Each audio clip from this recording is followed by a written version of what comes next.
সবাইকে স্বাগত জানাচ্ছি বিডিফিউজ ইনফোটেনমেন্টে। আপনাদের সাথে আছি আমি সুস্মিতা দাস। ইরান যখন যুক্তরাষ্ট্র এবং ইসরায়েলের বিরুদ্ধে প্রতিশোধমূলক এবং প্রতিরক্ষা পদক্ষেপ গ্রহণ করছে, তখন তার অস্ত্র ভান্ডার এবং সামরিক কৌশল পুরো অঞ্চলকে প্রভাবিত করার ক্ষমতা প্রদর্শন করছে। 2026 সালের ফেব্রুয়ারিতে যুক্তরাষ্ট্র ও ইসরায়েলের যৌথ হামলার পর, যেখানে ইরানের সর্বোচ্চ নেতা আয়াতুল্লাহ আলী খামেনি নিহত হন, তেহরান দ্রুত প্রতিক্রিয়া জানিয়েছে। ইরানের প্রতিক্রিয়া শুধু সীমিত ক্ষেপণাস্ত্র হামলা নয়, এটি একটি বিস্তৃত কৌশল যা দেশটির অস্ত্র প্রযুক্তি, সুদূর প্রসারী ক্ষেপণাস্ত্র, ড্রোন এবং সমুদ্র সীমা নিয়ন্ত্রণের ক্ষমতার উপর নির্ভর করে। আরও বিস্তারিত থাকছে ওয়াহিদ ফারুকির প্রতিবেদনে।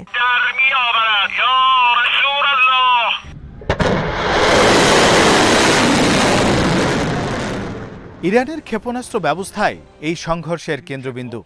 ইরানকে মধ্যপ্রাচ্যের সবচেয়ে বড় এবং বৈচিত্র্যময় ক্ষেপণাস্ত্র বাহিনী হিসেবে বিবেচনা করা হয়। এর মধ্যে রয়েছে ছোট দূরত্ব থেকে দীর্ঘ দূরত্বের ব্যালিস্টিক ক্ষেপণাস্ত্র, ক্রুজ ক্ষেপণাস্ত্র এবং ড্রোন। ছোট দূরত্বের ক্ষেপণাস্ত্র সাধারণত 150 থেকে 800 কিলোমিটার পর্যন্ত বিস্তৃত এবং দ্রুত স্থানীয় লক্ষ্য ধ্বংস করার জন্য ব্যবহৃত হয়। ফাতে সিরিজের ক্ষেপণাস্ত্র যেমন জলফাঘার, কিয়াম-1 এবং পুরনো শাহাব-1-2 দ্রুত লঞ্চ সিস্টেম হিসেবে পরিচিত। এগুলো একসাথে ছোড়ার মাধ্যমে ইরান শত্রুকে আচমকা এবং প্রাথমিক ধাক্কা দিতে সক্ষম। 2020 সালে মার্কিন সেনাদের উপর আঘাত হানার জন্য ইরানের এই কৌশল কার্যকরভাবে প্রমাণিত হয়েছিল।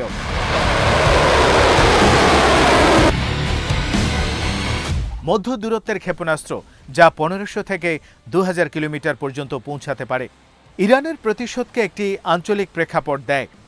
শাহাব-3, ইমাদ, খাদার-1, খোররমশার এবং সেজিল সহ অন্যান্য আধুনিক ডিজাইন যেমন খাইবার শেকান এবং হজ কাসেম ইসরায়েল এবং উপসাগরীয় অঞ্চলে যুক্তরাষ্ট্র সমর্থিত স্থাপনাগুলোকে নিশানা বানাতে সক্ষম। সেজিলের মতো সলিড ফুয়েল ক্ষেপণাস্ত্র দ্রুত লঞ্চযোগ্য এবং প্রতিরক্ষামূলক হামলা মোকাবেলায় সুবিধাজনক। এই ধরনের মধ্য দূরত্বের সিস্টেম ইরানকে আঞ্চলিক ক্ষমতা প্রদর্শনের সুযোগ করে দিয়েছে, যেখানে প্রতিক্রিয়ার পরিধি শুধু একটি দেশের মধ্যে সীমাবদ্ধ থাকে না।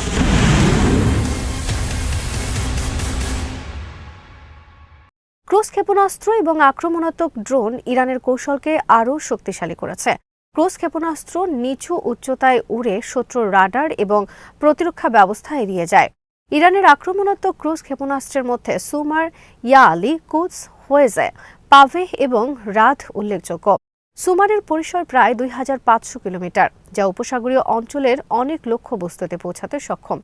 ড্রোনগুলি তুলনামূলকভাবে ধীর কিন্তু সস্তা এবং বড় পরিসরে ছোড়া যায়। একবারে বহু ড্রোন এবং ক্ষেপণাস্ত্র হামলা করলে শত্রুর প্রতিরক্ষা ব্যবস্থা চাপের মধ্যে পড়ে এবং বন্দর, বিমানবন্দর ও তেল স্থাপনাগুলি দীর্ঘ সময় সতর্ক থাকতে বাধ্য হয়।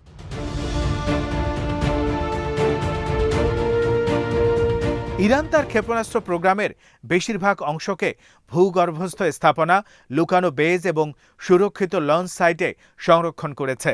এই ধরনের স্থাপনা ইরানের ক্ষেপণাস্ত্র সক্ষমতা প্রথম ধাক্কার পরও টিকে থাকার সম্ভাবনা বৃদ্ধি করেছে। এভাবে প্রতিপক্ষকে ধারাবাহিক আক্রমণের জন্য ভাবতে বাধ্য করা হয় এবং একটি দীর্ঘ কঠিন সংঘাতের সম্ভাবনা তৈরি হয়।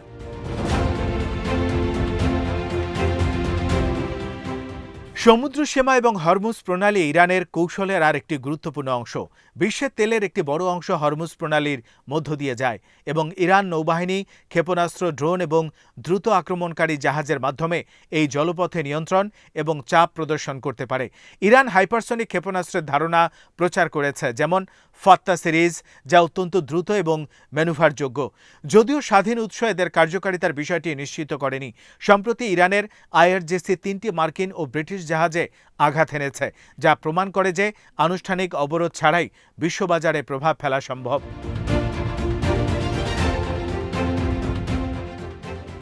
যুক্তরাষ্ট্র উপসাগরে সামরিক শক্তি বৃদ্ধি করেছে। নৌ ও বিমান বাহিনীর সমাগম, কমান্ড সেন্টার এবং লজিস্টিক বেজের মাধ্যমে তারা ইরানের বিরুদ্ধে প্রতিরক্ষা ও আক্রমণ ক্ষমতা বৃদ্ধি করেছে। কিন্তু একই সঙ্গে এই বিস্তৃত সামরিক উপস্থিতি আরও লক্ষ্যবস্তুর সৃষ্টি করেছে। প্রতিরক্ষা ব্যবস্থার কিছু অংশে ফাঁক থাকায় ইরানের প্রতিক্রিয়ার মাধ্যমে রাজনৈতিক চাপ সৃষ্টি হওয়া সম্ভব।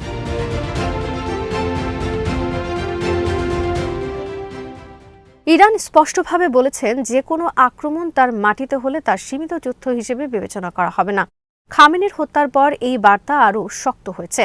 আইআরজিসি পুনরায় প্রতিশোধের আশ্বাস দিয়েছে এবং ইরান একটি ধারাবাহিক প্রতিশোধের পরিকল্পনা করছে, যা ইসরায়েল এবং উপসাগরীয় অঞ্চলে যুক্তরাষ্ট্র সমর্থিত স্থাপনাগুলিতে হামলা চালানো সহ প্রধান বাণিজ্যিক জলপথে কার্যক্রমকে লক্ষ্য করছে। ইরান সমর্থিত বাহিনী যেমন লেবাননের হিজবুল্লাহ এবং ইয়েমেনের হুথি গোষ্ঠী খামেনির হত্যার পর ইরানের সঙ্গে মিলিত হয়েছে এবং অঞ্চল জুড়ে অশান্তি বৃদ্ধির ইঙ্গিত দিয়েছে। এর ফলে সংঘাতটি শুধুমাত্র ইরান যুক্তরাষ্ট্র বা ইরান ইসরায়েল সীমার মধ্যে সীমাবদ্ধ থাকবে না, বরং আঞ্চলিক জটিলতা এবং শক্তি সমীকরণও নতুন মাত্রা পেতে পারে।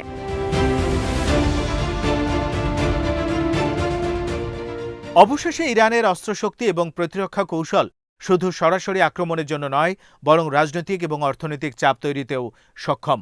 ক্ষেপণাস্ত্র, ক্রুজ মিসাইল, ড্রোন, ভূগর্ভস্থ লঞ্চ সিস্টেম এবং সমুদ্র সীমার নিয়ন্ত্রণের মাধ্যমে ইরান উপসাগরীয় অঞ্চলে যুক্তরাষ্ট্র ও ইসরায়েলের জন্য উচ্চ ব্যয় সাপেক্ষ পরিবেশ সৃষ্টি করছে।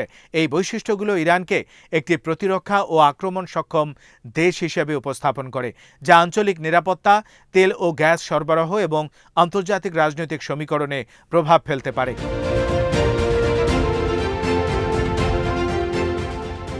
এই সংঘাত ইরানের অস্ত্র সামগ্রী এবং কৌশলগত ভাবনার সমন্বয়, যা আঞ্চলিক শক্তি প্রদর্শনের জন্য ব্যবহৃত হচ্ছে, এবং এটি একটি নতুন ধরনের যুদ্ধের ইঙ্গিত দিচ্ছে, যেখানে ক্ষেপণাস্ত্র, ড্রোন, সমুদ্রসীমার নিয়ন্ত্রণ এবং আঞ্চলিক মিত্রদের মাধ্যমে চাপ তৈরি করা হচ্ছে।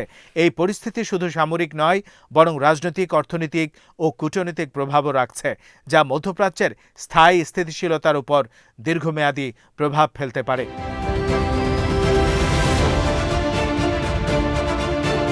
এভাবে ইরান তার অক্ষশক্তি এবং কৌশল ব্যবহার করে যুক্তরাষ্ট্র ও ইসরায়েলের বিরুদ্ধে প্রতিশোধমূলক এবং প্রতিরক্ষামূলক পদক্ষেপ নিচ্ছে, যা শুধুমাত্র সামরিক আক্রমণ নয়, বরং আঞ্চলিক প্রভাব, বাজারে তেলের প্রবাহ এবং আন্তর্জাতিক রাজনৈতিক সমীকরণেও গভীর প্রভাব ফেলছে।